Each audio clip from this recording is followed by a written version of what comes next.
ಹೈಕೋರ್ಟ್ಗೆ ಲೋಕಾಯುಕ್ತ ವರದಿಯನ್ನ ಕೊಟ್ಟಿದೆ. ಈ ಕೇಸನ್ನ ಲೋಕಾಯುಕ್ತ ಕೂಡ ಇನ್ವೆಸ್ಟಿಗೇಟ್ ಮಾಡ್ತಾ ಇತ್ತು.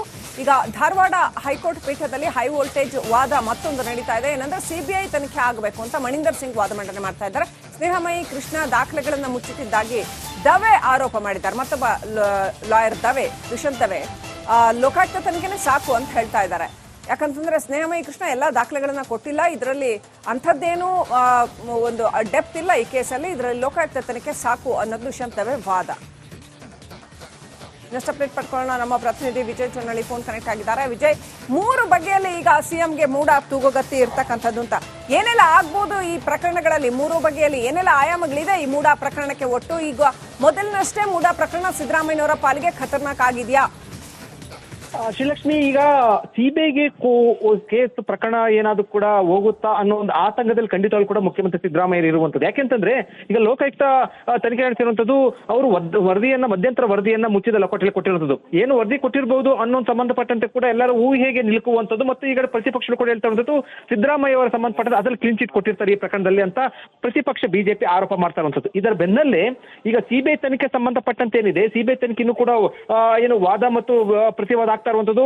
ಒಂದ್ ವೇಳೆ ಸಿಬಿಐ ತನಿಖೆಗೆ ಹೋದ್ರೆ ಖಂಡಿತ ನೋಟಿಸ್ ಕೊಡುವಂತದ್ದು ಮತ್ತು ಅದು ತನಿಖೆಯ ವ್ಯಾಪ್ತಿ ಆಳ ದೊಡ್ಡ ಮಟ್ಟಕ್ಕೆ ಹೋಗುತ್ತೆ. ಆಗ ಆತಂಕದಲ್ಲಿ ಇರುವಂತದ್ದು ಸಿಎಂ ಮತ್ತು ಸಿಎಂ ಪಾಳ್ಯ. ಮತ್ತೊಂದ್ ಕಡೆ ಸಿಎಂ ಪತ್ನಿ ಪಾರ್ವತಿ ಅವರು ಕೂಡ ಇಡಿ ನೋಟಿಸ್ ಕೊಟ್ಟಿರುವಂತದ್ದು. ಇಡಿ ಅವರು ಕೂಡ ಈ ಒಂದು ತನಿಖೆ ಬಿಗಿಗೊಳಿಸ್ತಾ ಇರುವಂತ ಹಿನ್ನೆಲೆಯಲ್ಲಿ ಈಗ ಇಡಿಗೆ ತನಿಖೆಗೆ ಹಾಜರಾದ್ರೆ ಅದೊಂದು ದೊಡ್ಡ ರೀತಿಯ ಸಮಸ್ಯೆ ಉಂಟಾಗುವಂತದ್ದು. ಈ ಎಲ್ಲ ಹಿನ್ನೆಲೆಯಲ್ಲಿ ಇಡಿ ಪ್ರಕರಣ ಅದೇನು ಮೂಡ ಪ್ರಕರಣ ಸಂಬಂಧಪಟ್ಟಂತೆ ಏನಿದೆ ಅದು ದಿನೇ ದಿನ ಹೊಸ ರೀತಿಯ ತಿರುವನ್ನು ತೆಗೆದುಕೊಳ್ತಾ ಇರುವಂತ ಹಿನ್ನೆಲೆಯಲ್ಲಿ ಕಾನೂನು ಸಂಕಷ್ಟದ ಒಂದು ರೀತಿಯಲ್ಲಿ ಆತಂಕದಲ್ಲಿ ಮುಖ್ಯಮಂತ್ರಿ ಸಿದ್ದರಾಮಯ್ಯ ಮತ್ತು ಅವರ ಬಳಗ ಇರುವಂತದ್ದು. ಶ್ರೀಲಕ್ಷ್ಮಿ, ರೈಟ್. ವಿಜಯ್, ಹಾಗಾದ್ರೆ ಈಗ ಮುಖ್ಯಮಂತ್ರಿ ಸಿದ್ದರಾಮಯ್ಯ ಈ ವಿಚಾರದಲ್ಲಿ ನಾವು ನೋಡ್ತಾ ಇದ್ವಿ, ಬಹಳ ಕಾಮ್ ಆಗಿದ್ದಾರೆ, ಆರಾಮಾಗಿದ್ದಾರೆ. ಸೊ ಮುಂದೆ ಏನು ಅವ್ರ ನಡೆ ಏನಿರಬಹುದು, ಈ ಪ್ರಕರಣವನ್ನ ಅವ್ರು ಹೇಗೆ ತಗೊಳ್ಬಹುದು? ಮತ್ತೆ ವಿರೋಧಿಗಳಿಗಂತೂ ಹಾಗೆ ಈಗಾಗಲೇ ಬಹಳ ದೊಡ್ಡ ಅಸ್ತ್ರ ಆಗಿದೆ ಇದು. ಸೊ ಸಿದ್ದರಾಮಯ್ಯ ಇದನ್ನ ಹೇಗೆ ನಿಭಾಯಿಸ್ತಾರೆ ಅನ್ಸುತ್ತೆ?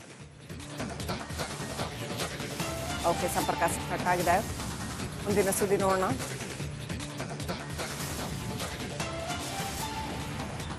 ಸಿದ್ದರಾಮಯ್ಯ ಕುಟುಂಬಕ್ಕೆ ಮೂಡ ಸಂಕಷ್ಟ. ಯಾವ ಥರದಲ್ಲಿ 3 ಬಗೆಯಲ್ಲಿ ಮೂಡ ಸಂಕಷ್ಟ ಎದುರಾಗ್ತಾ ಇದೆ ಸಿಎಂ ಸಿದ್ದರಾಮಯ್ಯಗೆ. ನೋಡಿ, ಮೂಡ ಬಿಡೋ ತರಾನೇ ಕಾಣ್ತಾ ಇಲ್ಲ. ಒಂದಲ್ಲ ಒಂದು ಬಗೆಯಲ್ಲಿ ಸಂಕಷ್ಟವನ್ನ ಕೊಡ್ತಾನೆ ಇದೆ ಮುಖ್ಯಮಂತ್ರಿ ಸಿದ್ದರಾಮಯ್ಯ ಅವರಿಗೆ. ಸಿಎಂ ಮೇಲೆ ಸಿಬಿಐ, ಪಾರ್ವತಿ ಅವರಿಗೆ ಇಡಿ ಇಕ್ಕಳ. ಸಿಎಂ ಪತ್ನಿ ಪಾರ್ವತಿಗೆ ಎನ್ಫೋರ್ಸ್ಮೆಂಟ್ ಡೈರೆಕ್ಟರೇಟ್ ಸಮನ್ಸ್ ಜಾರಿ ಮಾಡಿದೆ. ಪಿಎಂಎಲ್ಎ ಕಾಯ್ದೆಗಳನ್ನ ಉಲ್ಲೇಖ ಮಾಡಿ ನೋಟಿಸ್ ಅನ್ನ ಕೂಡ ಜಾರಿ ಮಾಡಿದೆ. ರಿಪಬ್ಲಿಕ್ ಕನ್ನಡಕ್ಕೆ ಎನ್ಫೋರ್ಸ್ಮೆಂಟ್ ಡೈರೆಕ್ಟರೇಟ್ ನ ನೋಟಿಸ್ ಪ್ರತಿ ಲಭ್ಯವಾಗಿದೆ. ಸಿದ್ದರಾಮಯ್ಯ ಕುಟುಂಬಕ್ಕೆ ಒಟ್ಟಿನಲ್ಲಿ ಮೂಡ ಸಂಕಷ್ಟ ಇನ್ನಷ್ಟು ಬಿಗಿ ಆಗ್ತಾ ಇದೆ. ತ್ರಿಶೂಲ ಕಂಟಕ ಅಂತ ಹೇಳ್ಬೋದು ಇದನ್ನ. 3 ಬಗೆಯಲ್ಲಿ ಮೂಡ ಸಂಕಷ್ಟ ಸಿಎಂ ಕುಟುಂಬದ ಮೇಲೆ ಎರಗ್ತಾ ಇದೆ. ಒಂದು ಕಡೆ ಸಿಬಿಐ ತೂಗುಗತ್ತಿ ಕೋರ್ಟ್ನಲ್ಲಿ ಕೇಸ್ ನಡೀತಾ ಇದೆ. ಈ ಇಡೀ ಕೇಸನ್ನ ಸಿಬಿಐಗೆ ಕೊಡ್ಬೇಕಾ ಬೇಡವಾ ಅನ್ನೋ ಕಾರಣಕ್ಕೆ. ಮತ್ತೊಂದು ಕಡೆ ಎನ್ಫೋರ್ಸ್ಮೆಂಟ್ ಡೈರೆಕ್ಟರೇಟ್ ಸಿಎಂ ಪತ್ನಿ ಪಾರ್ವತಿ ಅವರಿಗೆ ನೋಟಿಸ್ ಅನ್ನ ಜಾರಿ ಮಾಡಿದೆ. ಮತ್ತೊಂದು ಕಡೆ ಮೂರನೇದು ಯಾವುದು ಅಂತ ಈಗ ನೀವು ನೋಡ್ತಾ ಇರೋದು, ಪಿಎಂಎಲ್ಎ ಕಾಯ್ದೆಗಳನ್ನ ಉಲ್ಲೇಖಿಸಿದಂತಹ ಎನ್ಫೋರ್ಸ್ಮೆಂಟ್ ಡೈರೆಕ್ಟರೇಟ್ ನ ಸಮನ್ಸ್ ಕೊಟ್ಟಿದೆ ಅಂತ ನೋಡ್ಬೋದು.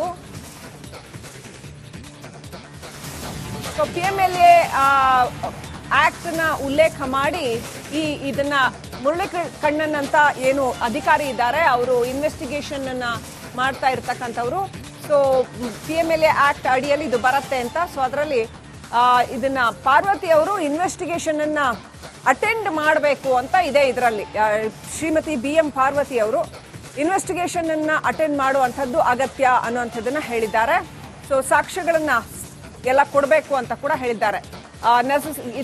Parvati necessary to give evidence for production of records in connection with the investigation of proceeding under PMLA ಅನ್ನುವಂಥದ್ದನ್ನ. ಅಂದ್ರೆ ಅಕ್ರಮ ಹಣಕಾಸಿನ ವ್ಯವಹಾರದ ಅಡಿಯಲ್ಲಿ ಪಿಎಂಎಲ್ಎ ಆಕ್ಟ್ ಏನು ಅಂತಂದ್ರೆ ಮನಿ ಲಾಂಡ್ರಿಂಗ್ ಆಕ್ಟ್.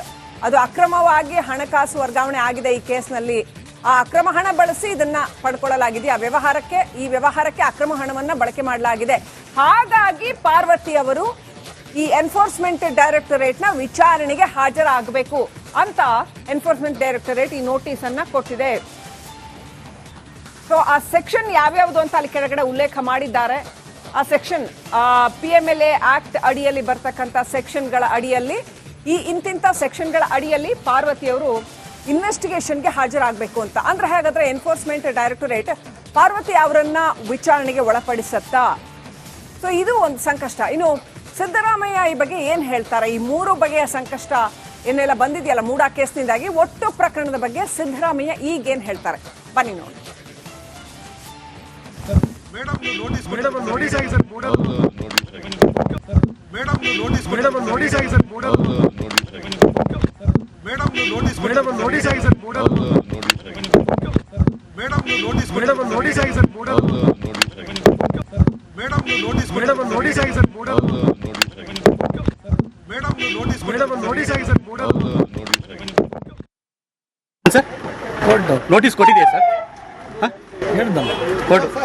ಹೇಳಿ ಸರ್. ನೋಟಿಸ್ ಕೊಟ್ಟಿದೆ ಸರ್, ಹೇಳಿ ಸರ್. ನೋಟಿಸ್ ಕೊಟ್ಟಿದೆ ಸರ್, ಹೇಳಿ ಸರ್. ನೋಟಿಸ್ ಕೊಟ್ಟಿದೆ ಸರ್, ಹೇಳಿ. ಎಲ್ಲ ರಾಜಕೀಯ ಪ್ರೇರಿತ. ನನ್ನ ಪ್ರಕಾರ ನನ್ನ ಕೇಸು ಇದೇ ರೀತಿ ನಡೀತು.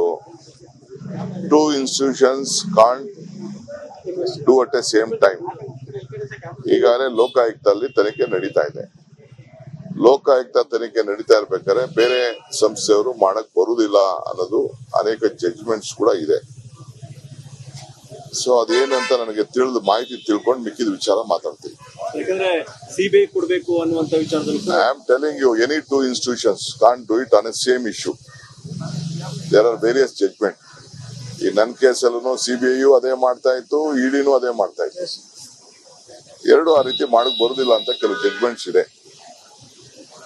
ಆ ಜಡ್ಜ್ಮೆಂಟ್ಸ್ ನಾನು ನನ್ನ ಕೇಸಲ್ಲಿ ಈಗಾಗಲೇ ನಾನು ಸಿದ್ದರಾಮಯ್ಯ ಕುಟುಂಬಕ್ಕೆ ಮೂಡಾ ಸಂಕಷ್ಟ ಯಾವ ಥರದಲ್ಲಿ 3 ಬಗೆಯಲ್ಲಿ ಮೂಡಾ ಸಂಕಷ್ಟ ಎದುರಾಗ್ತಾ ಇದೆ ಸಿಎಂ ಸಿದ್ದರಾಮಯ್ಯಗೆ. ನೋಡಿ, ಮೂಡಾ ಬಿಡೋ ತರಾನೇ ಕಾಣ್ತಾ ಇಲ್ಲ. ಒಂದಲ್ಲ ಒಂದು ಬಗೆಯಲ್ಲಿ ಸಂಕಷ್ಟವನ್ನ ಕೊಡ್ತಾನೆ ಇದೆ ಮುಖ್ಯಮಂತ್ರಿ ಸಿದ್ದರಾಮಯ್ಯ ಅವರಿಗೆ. ಸಿಎಂ ಮೇಲೆ ಸಿಬಿಐ, ಪಾರ್ವತಿ ಅವರಿಗೆ ಇಡಿ ಇಕ್ಕಳ. ಸಿಎಂ ಪತ್ನಿ ಪಾರ್ವತಿಗೆ ಎನ್ಫೋರ್ಸ್ಮೆಂಟ್ ಡೈರೆಕ್ಟರೇಟ್ ಸಮನ್ಸ್ ಜಾರಿ ಮಾಡಿದೆ. PMLA ಕಾಯ್ದೆಗಳನ್ನ ಉಲ್ಲೇಖ ಮಾಡಿ ನೋಟಿಸ್ ಅನ್ನ ಕೂಡ ಜಾರಿ ಮಾಡಿದೆ. ರಿಪಬ್ಲಿಕ್ ಕನ್ನಡಕ್ಕೆ ಎನ್ಫೋರ್ಸ್ಮೆಂಟ್ ಡೈರೆಕ್ಟರೇಟ್ ನ ನೋಟಿಸ್ ಪ್ರತಿ ಲಭ್ಯವಾಗಿದೆ. ಸಿದ್ದರಾಮಯ್ಯ ಕುಟುಂಬಕ್ಕೆ ಒಟ್ಟಿನಲ್ಲಿ ಮೂಡಾ ಸಂಕಷ್ಟ ಇನ್ನಷ್ಟು ಬಿಗಿ ಆಗ್ತಾ ಇದೆ. ತ್ರಿಶೂಲ ಕಂಟಕ ಅಂತ ಹೇಳ್ಬೋದು ಇದನ್ನ. 3 ಬಗೆಯಲ್ಲಿ ಮೂಡಾ ಸಂಕಷ್ಟ ಸಿಎಂ ಕುಟುಂಬದ ಮೇಲೆ ಎರಗ್ತಾ ಇದೆ. ಒಂದು ಕಡೆ ಸಿಬಿಐ ತೂಗುಗತ್ತಿ ಕೋರ್ಟ್ನಲ್ಲಿ ಕೇಸ್ ನಡೀತಾ ಇದೆ. ಈ ಇಡೀ ಕೇಸನ್ನ ಸಿಬಿಐಗೆ ಕೊಡ್ಬೇಕಾ ಬೇಡವಾ ಅನ್ನೋ ಕಾರಣಕ್ಕೆ. ಮತ್ತೊಂದು ಕಡೆ ಎನ್ಫೋರ್ಸ್ಮೆಂಟ್ ಡೈರೆಕ್ಟರೇಟ್ ಸಿಎಂ ಪತ್ನಿ ಪಾರ್ವತಿ ಅವರಿಗೆ ನೋಟಿಸ್ ಅನ್ನ ಜಾರಿ ಮಾಡಿದೆ.